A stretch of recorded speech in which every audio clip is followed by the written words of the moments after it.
Hello, and thank you for listening. My name is Luke Mardigian, and you are listening to Be Insured, where we talk about business, leadership, and insurance. That way, on your worst day, when you need it the most, you will be insured. Can you hear me? You can hear me? Can you hear me? Yeah, are you there? I can you hear hear me? Can you hear me? Are you I there? can hear you. Oh, I can hear you now. Can you hear me? Oh, nope, you just cut out. Oh. How many Zoom meetings have you been on in the last 4 months? Because that's how every one of mine started. If you're like me, it's too many to count. And as we slowly make our way out of the pandemic and the quarantine and every human on earth working from home who's essential, hosting video meetings with our team, our current clients, all that stuff. Reality is we've all figured out it is way easier just to meet people over the phone or Zoom than it is to drive all over God's green earth trying to meet people face to face. And you know what's really scary? Do you know why we didn't do this 10 years ago when it was available? Change, fear of change. No, it's not that simple. That was the lie that was told to all. Well, it's not that. So you can't tell people, you can't advise people on insurance if you're not meeting with them face to face. Assumed. It's not that simple. Well, that's the lie that everyone was told. You can't do your job over the phone. That would be doing them a disservice. They want somebody to meet with face to face. Sometimes. Some people. And sometimes. Yeah.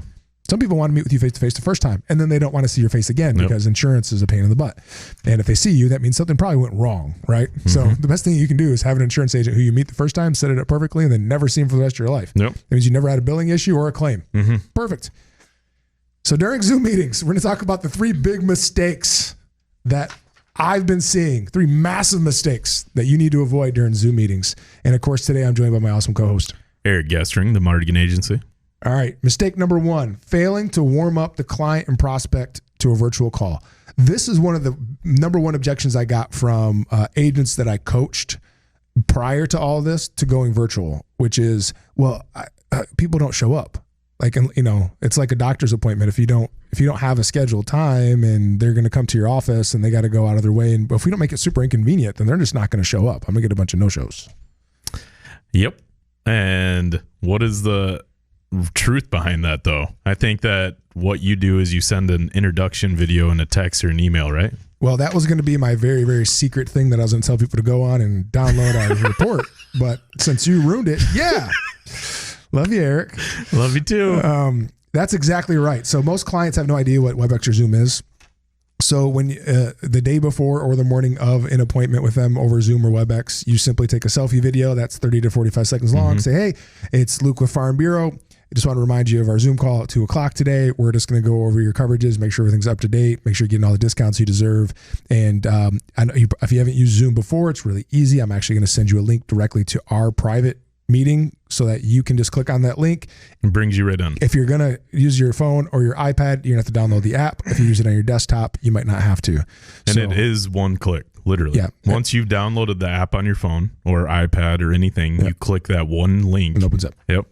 And so we're fans of Zoom. I know there's a whole bunch of whatever conversations out there. I just haven't found anything that's as high of a show rate as Zoom is. So we've used WebEx and other things too, and I feel like it's the most streamlined and easy, user friendly type. It's definitely become the most popular, right? I mean, how many memes are out there for Zoom stuff? You know, that's why the funny one with Scooby Doo. You know, let's find out who's really behind this pandemic, and they pull the mask off the bad guy, and it's Zoom. I love that stuff. So reality is the reason why the no-show rates were high is because a lot of people are just uncertain. It's new. They're uncomfortable. Their clients, hey, we've always met face to face. So like, what is this Zoom thing? Why am I meeting you via Zoom? But if you look at other industries, I remember right into the quarantine, went and met with a bakery that had just opened up in Hastings. The owners retired out of IT. They were executives for an IT company. And I was telling them how, you know, like our industry now, like we're forced to be online, and they kind of just laughed and looked at each other and said, we've been virtual for 20 years, dude. We're in IT. Like, this is just how we do it. And I'm like, yes, thank you. How come it took us so long when all these other industries were doing it in the 90s? Because no one's done it. Well, it's new, right? It's just you're uncomfortable. It's the change thing. Lack of, how do they get them? When do I send? Do I email the link? Do I send them the link? Do they have to download? And it wasn't really as easy as it is now. If you're not in IT, it wasn't a one-click app store thing, right? So now it is.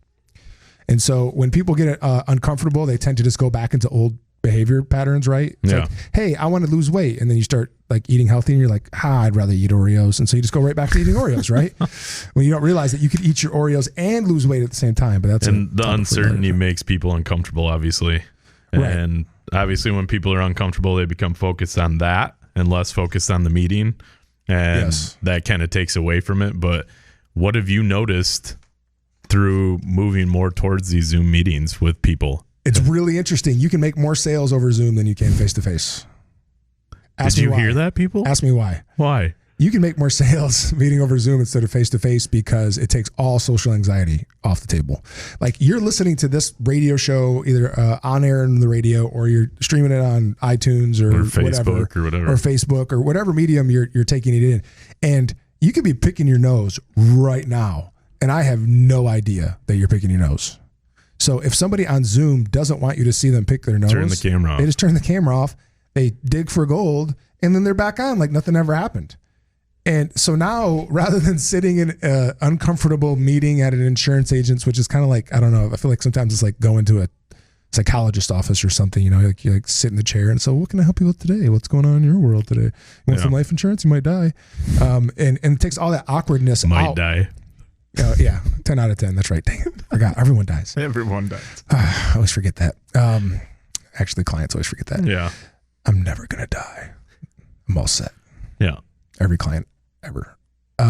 The reality is when you're sitting across from people, they have to think through their own body language, right? And insecurities and everything. Yeah, and 85% of communication is nonverbal. So what they're worried about is they're worried about having to bluff you because they don't want you to know that they didn't know the answer to that question. They don't want you to know that they're uncomfortable talking about death because they've never experienced it in their life, or they have experienced it and they don't want to talk about it, or their income, or a number of things. Yeah, just all the things that, like for in our world in financial services, are very real and it's normal for you to feel uncomfortable with. But for some reason, when you get them over Zoom and you take they don't have to put that mask on, they don't have to posture themselves in body language.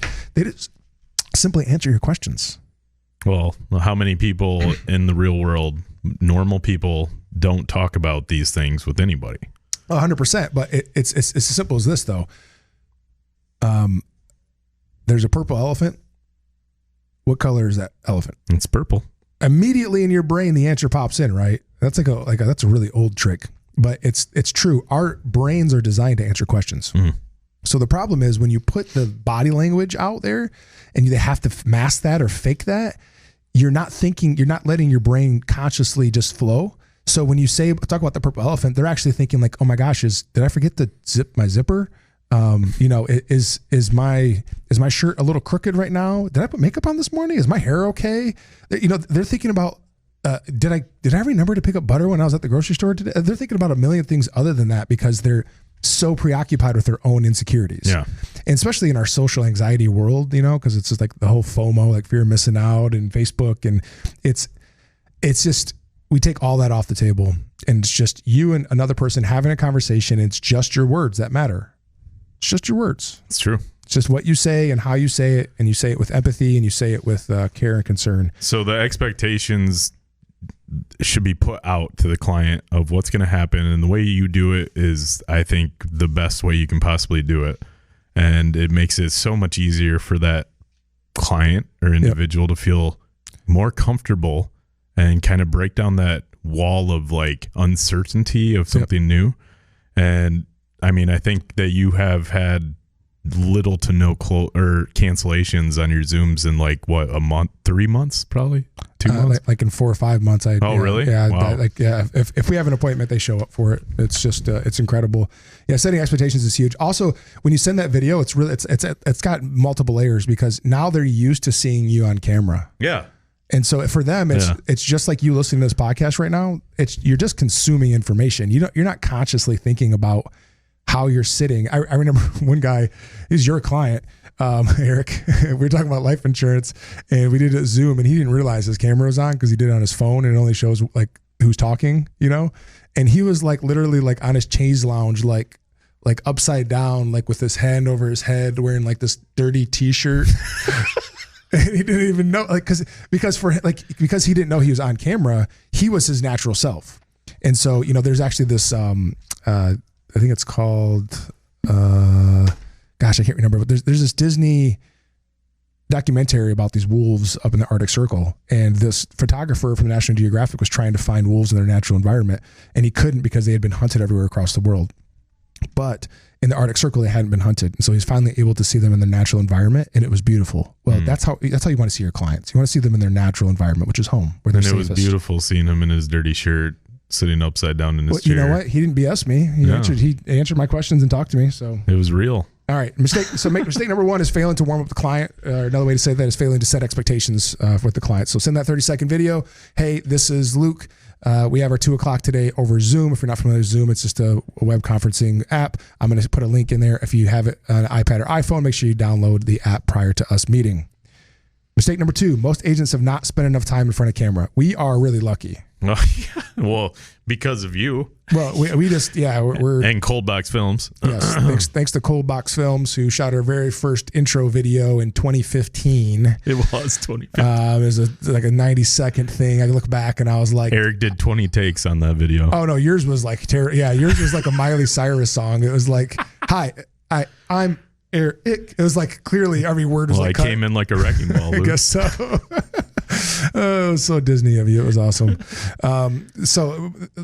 Thankfully, since then we've kept it up, and now you're a pro. There's people who follow you on Instagram and say, "Man, you're like a celebrity to me. I watch your stories on Instagram and stuff. It's great to meet you in person. Like strangers." Yeah. So most people don't like the way they look, and they don't like the way they sound. And the only way that you can get used to that or become comfortable with it is doing it. Just do it. And force yourself to do those videos on Instagram, especially, and Snapchat even. I mean, how many times did I do that before I became good at it? And then people are like, how are you so comfortable doing that? I've tried to do that and I feel so uncomfortable. I'm like, I was there too. You just do it, right? Yep. So. You just get used to it, and then it becomes your natural environment. And it's not easy. It's actually kind of weird, to be honest with you. It's like, why am I losing TVs? Sorry, our TV went off here in the studio. Power surge. I guess so. It's, how you look on camera matters. So if you're going to do Zoom calls, if you don't know that you tilt your head when you talk, or you don't know that you look like the Grim Reaper about to jump through the camera and kill them, or you don't know your voice cracks when you're nervous. Yeah. Or, like for me, and I actually had a friend, Dave told me this. He said, when you are agitated, your tone goes up and you talk faster. He's like, so you got to watch that, because I can tell when you're upset. So I'm sure your clients can. I'm sure other people can. I have to be intentional about that. I do the same thing. I have to be intentional about it, and I slow down. Yep. And then I just walk through it real quick. Like really slow. Yep. Like you're from Alabama. And it works so good. But spending that time and rehearsing and analyzing is the only way you can get better. What's the third most common mistake? Third most common mistake. Oh, hey, to go back to that, I've even taken voice lessons to help with being on the radio show. So it's not just your face, it's also your voice. You sound different. I tend to talk fast and slur my words. You just have to be aware of that stuff. You have to know what your issues are so that you can overcome them. It's actually really hard for me to say insured. Like R's are hard. Mm-hmm. All is a hard one because I had my tonsils out when I was 18. So like my voice patterns are different. You just have to know that stuff. You have to learn. I think you pronunciate better than I do. So I think you're doing fine. Well, that Grand Ledge education didn't do much for you. Mistake number 3, not setting the agenda. And so this is a mistake because in America, we love our niceties and small talk. So it's easy to get on and be like, hey, how's it going? How's the weather? How's your cousin? How's your mom and them? Eric's biggest issue was this. I would, instead of being a professional and an advisor, I wanted to be the best friend. Yep. And I would just talk and not have an agenda. And thankfully, you and I had a sit down and you were like, that's not what you should be doing. Yep. And you may think that that's the way to do it, but they're not going to respect you as much as just keeping it to business and staying on an agenda. Well, the key, if you're in business and you're talking to clients, the key there is you have to be respected. You don't have to be liked. Yeah. Because when somebody is respectable, you end up liking them. Mm-hmm. It's just a natural cause and effect. So why start trying to be liked when you can just start being respect? So how do you avoid the mistake of not setting an agenda? When you start a meeting, give one nicety, and then go right into what your intentions are. Hey, the reason why we're meeting today is to go over your coverages, make sure everything's accurate and up to date. I'm sure you have things that you want to discuss. What are those? And then you just take notes and then you repeat them back to them, and then you jump right into whatever it is that you're doing that day. So avoid all these mistakes on Zoom. If you want to avoid them, I actually have an entire report that I'm giving away for free to my Be Insured listeners. And it's going virtual and how to be a virtual advisor. Go to beinsuredonline.com/virtual. That's beinsuredonline.com/virtual. Type in your email. I'll kick a copy of the PDF directly to you. Thanks so much for joining us. As always, connect with us on Facebook and Instagram at the Mardigian Agency, and we'll see you next time on Be Insured.